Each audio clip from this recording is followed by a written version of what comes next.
When you were growing up, who were some of the artists or the songwriters that really inspired you to want to make your own music?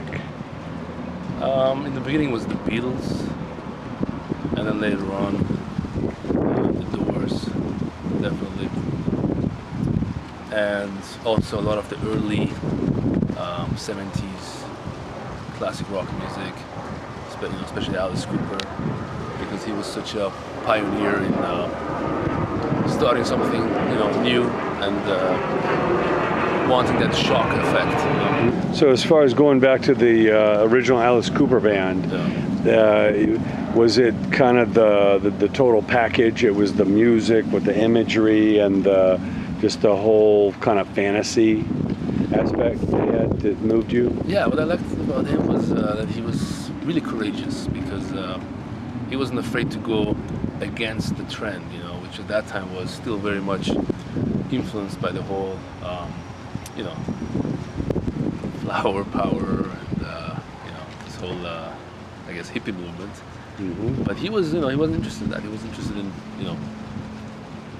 making us remember that there's also a dark side inside of us, and Mm-hmm. let's not forget that the world is actually, if you look at it carefully, it's ruled by evil and dark forces, and it's not all, flowers and happiness and everyone's, loving. So it's just reflecting reality. Sure. But then again, he didn't take himself too seriously either. He made it clear that this was fantasy and this was escapism, and his heroes are Bela Lugosi or Groucho Marx or Salvador Dali. These, right. You can take an influence and create entertainment without having to be negative. Exactly. I guess great. You can call it like vaudeville as well. Yeah. And the idea of creating this alter ego or this persona that takes over when you're on stage, kind of like a Frankenstein, which you create. Yeah. But then when you're off stage, you're just a very normal, Sure. affable guy. So some artists don't know when to turn it off, and next thing they know, they're living this fantasy or trying to live it, and they turn to hard drugs or too much alcohol, and before you know it, the beast is within them. Yeah, exactly. It's too much. Yeah. Now let's talk about censorship and everything, because I know you have a big song, War Hero. Right. And I know that was banned in Russia. Tell us about what you've had to deal with as far as being able to express yourself, and some of the rights we have in America aren't necessarily so easy in other countries. Exactly. I mean, some of the rights we have here in America and obviously in the Western world, we shouldn't take it granted, because, for example, the video which I made was banned in Russia, and Russia right now is becoming a real, authoritarian regime. Just a couple of months ago, the Kremlin passed a law where bloggers that have more than 3,000 visitors per day have to register, with the government, with their real name, and they are responsible for any sort of inflammatory comments or anti-Putin or anti-regime comments. That's just an example of how they are cracking down on freedom of speech, and obviously all the Russian television networks are totally controlled by the government, by the Putin gangsters. And I mean, in my video was what happened was, when we were shooting it we shot it in Kiev, and the director, he was from Crimea, so that was in February. And when he went down to edit the video in March, so he was sitting at home and editing an anti-war song, and then war came to him. Russian soldiers invaded his town, and they were lurking around his building with guns and machine guns and masks.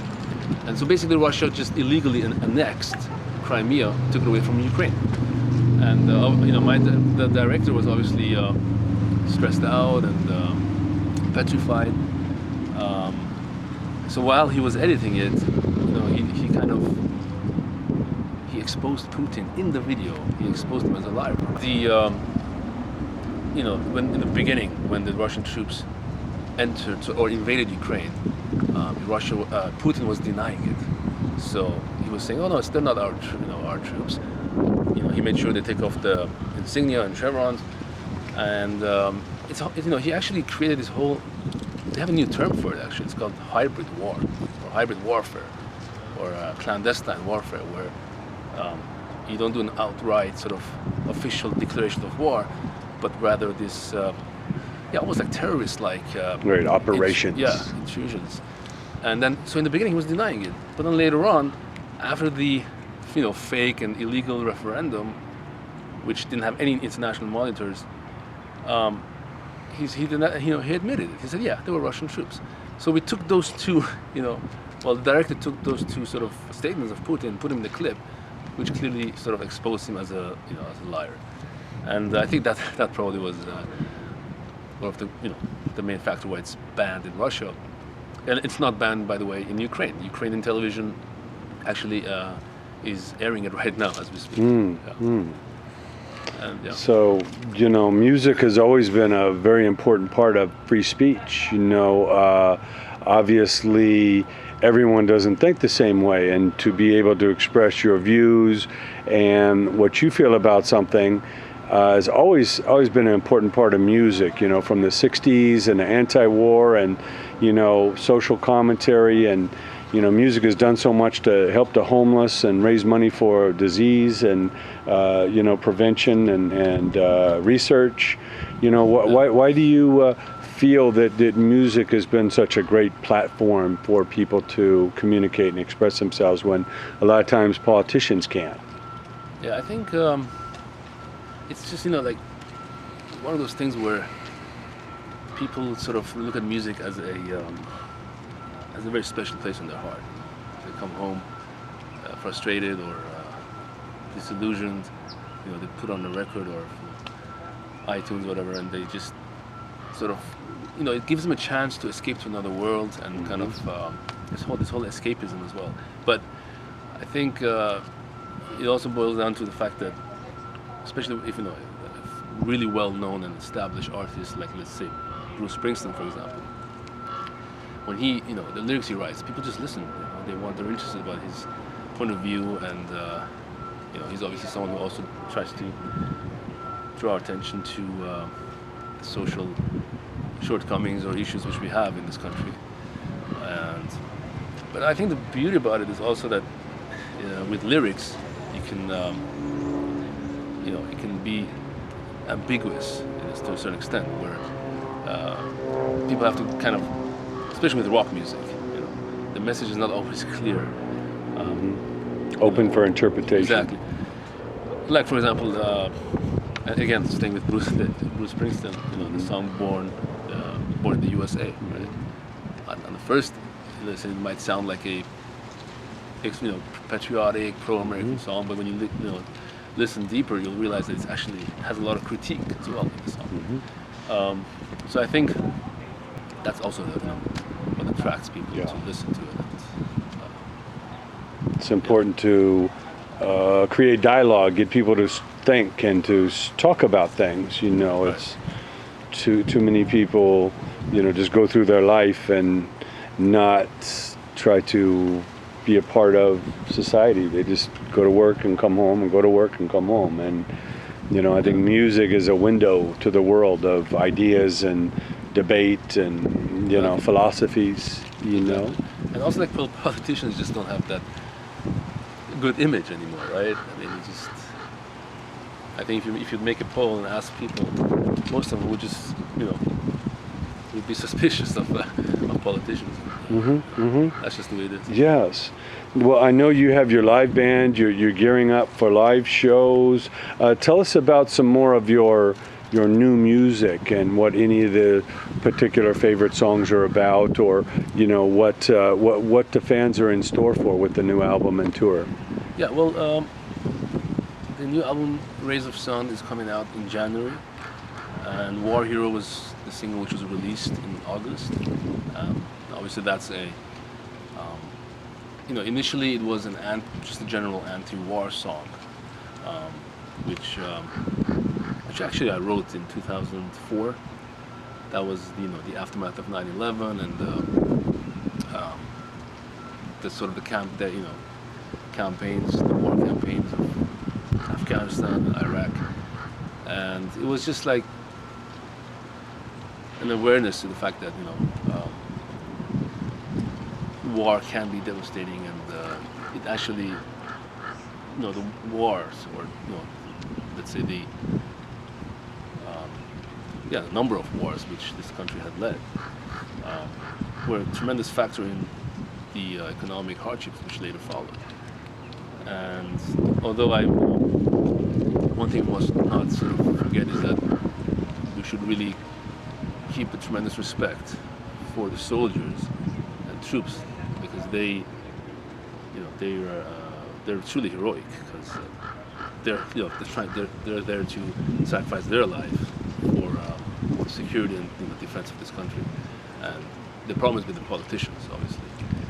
So yeah, that was War Hero, and then we have another song, Roll, which is going to be released probably in October, and we're shooting the video for that next week. And that's more like that's a completely different song. It's just it's a song about letting go and being non-conformist, and just about wilderness, just being wild, letting the wildness inside you come out. And we have a great idea where we're gonna have like skaters do some tricks and then get in some trouble, So I think it's gonna be a great video. And then we're also gonna shoot a video for Anastasia, I Want Your Soul, which is more, it's a song about mysticism and occultism, and a little bit, into the idea of, the Rasputin and the Anastasia of Romanova, and the very mystical sort of legends and myths surrounding, those two figures of history. But generally, it's just a song about occultism. And then, that's pretty much what we have lined up. And I think Anastasia is going to be released after the release of the LP Rays of Sun, so probably next year sometime. Sure. Yeah. And what do you hope to most achieve with your music? What is most important to you about getting your music heard? Most important thing for me would be to to draw attention to the lyrics, to the message of the songs, and just to be able to a certain extent, or maybe more, sort of touch people's lives, make them like escape a little bit from the routines of life and the hardships of life, and also try to just bring attention, draw their attention to the social issues which I address in the songs. And one of the songs, for example, is called Runaway, which is kind of like a revolution song, but it draws attention to the exploitation of the people, and the problem that so much of the wealth in this country is concentrated within a really small minority. And that is something which just has to change. And, the erosion of the middle class is very dangerous. It's just so obvious, and it's getting worse and worse. And these are, if you really tackle the issue, you'll see that one of the main reasons for that is because corporations don't raise the wages. That's one of the main issues. But also, of course, the overprinting of money, which causes a hidden tax in the form of inflation. These are all factors that feed into this problem. So Runaway is a song which addresses that, and I'm just trying to make people sort of, I guess, wake up and understand that there is something they can do, and they shouldn't be submissive about this development. Sure. And if you could give a message to the warring parties, you know, in the Middle East. It seems like the war conflict is forever. What message would you give to each side to somehow come together and try and work in harmony as opposed to constant conflict? You mean in Israel and Palestine, Yes, right? yes.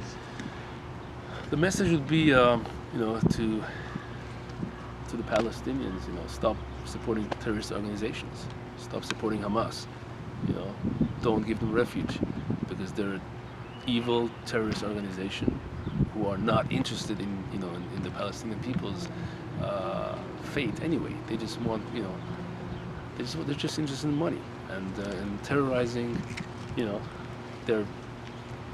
their whole sort of mission statement is based on revenge and hate.